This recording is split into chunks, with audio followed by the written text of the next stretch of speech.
Hey everybody, welcome to another exciting episode of Chris's Beer Reviews. I got a really good exciting beer for you today. It is from the Great Lakes Brewery, and fortunately enough, I'm proud enough to say that that's straight from my hometown of Toronto, Ontario, Canada. It's a very, very popular beer. People have been going crazy for it. It's a very, very hoppy beer. So people who like brands like Optical Illusion, which I will review for you someday shortly. If you don't like that beer, this is generally what it tastes like.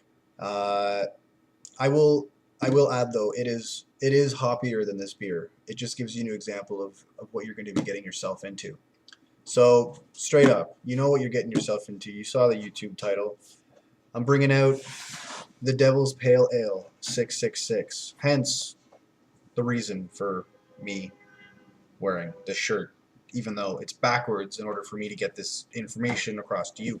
So, enough of the pedestal with the beer on top. I'm going to read you some information that I find really interesting, and then I'm going to taste it, smell it, and you guys can judge it for yourself. If you go to brewsandbooks.com, somebody put up a pretty interesting review of this beer. I'll go through it really quickly with you. It says, the 666 pours a deep brown with a ruby tint. Pretty much the mahogany that can be promised. The head is thick and creamy. If I didn't know better, I'd guess there was a Guinness-style nitro widget in the can. Despite the dark color, the beer is brilliantly transparent without a bit of haze or cloudiness. The nose is suspiciously familiar The nose is suspiciously similar to a caramel latte.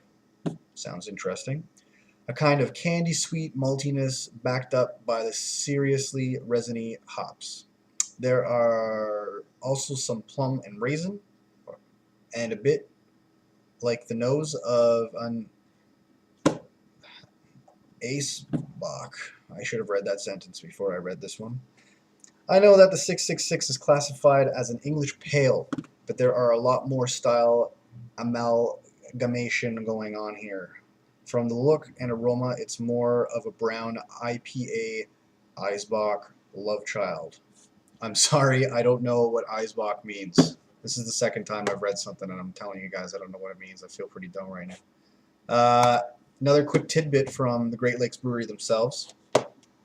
Released in the fall of 2006, which automatically establishes that some of this information I'm about to tell you on the back of this beer can is going to be correct. I'm actually really excited to reading the back of this can because it's got some really strange information back here. It's what makes it 666. This was the Great Lakes Brewery's first seasonal ale. However, the incredible response prompted us to make it available all year long on draft in 473 milliliter cans. Brewed with 6 select malts and 4 premium hops. It has a rich mahogany color, reminiscent of an early English pale ale.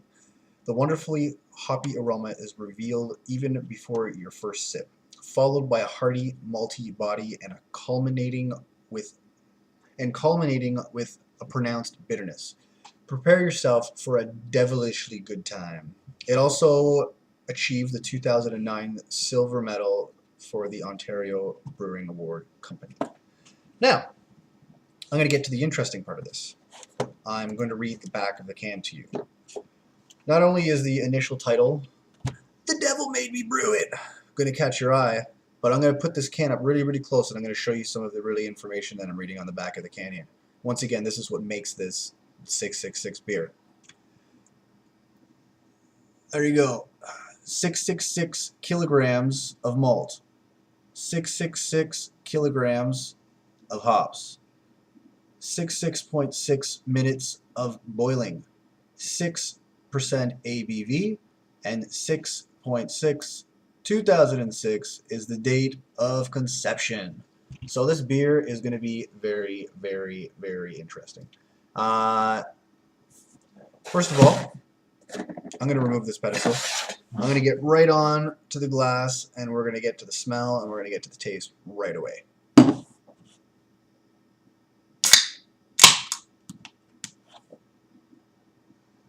Doesn't smell like much in the can. This proves our point. We need to pour it in a glass. Oh, sorry. Let me start that again.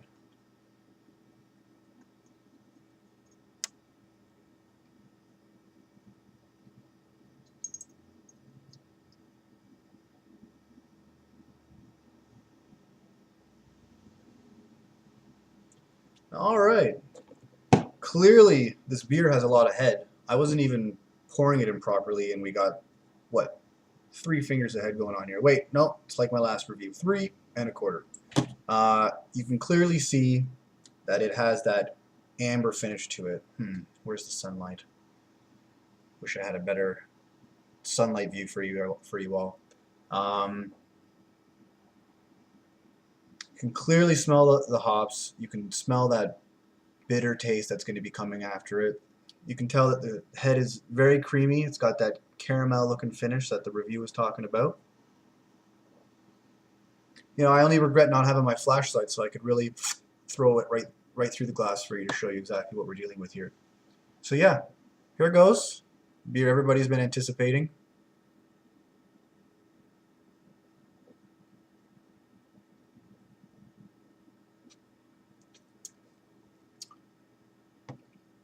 It's still good. You know, I didn't say this at the beginning of my beer review, but like all the other reviews that I've been completely honest about, I always say if I've had this beer or not before. I have had this beer twice before. Once it was good at the beer fest. Second time it was bad when I drank it straight out of a can. And now I'm drinking it out of a pint-sized glass, and it tastes just as good as it did when I was having it on tap. So that gives you an example of, I don't know, maybe how you should follow suit if you're going to be trying this one.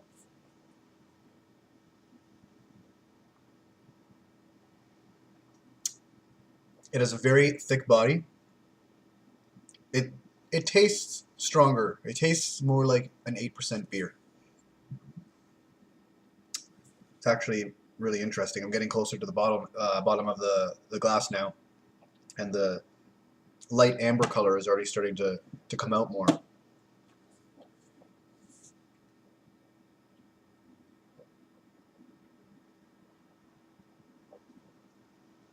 It's really good. Well, if anybody's interested in trying this beer, I'll put the price on the description down below, because I don't have the receipt with me right now. The Great Lakes Brewery actually owns a lot of different types of beer products. This is their #1 award winner, I believe, and this is their #1 favorite that I've been hearing about from everybody. I haven't personally been able to try any of their other beers, but for all you out there, I'm going to buy them all individually, and I'm going to try them, and I'm going to go through each and every one with them, and then you can all decide for yourselves what you would want to check out after that. All right, everybody have a great day once again. Drink responsibly, and don't drink and drive. Have a great day.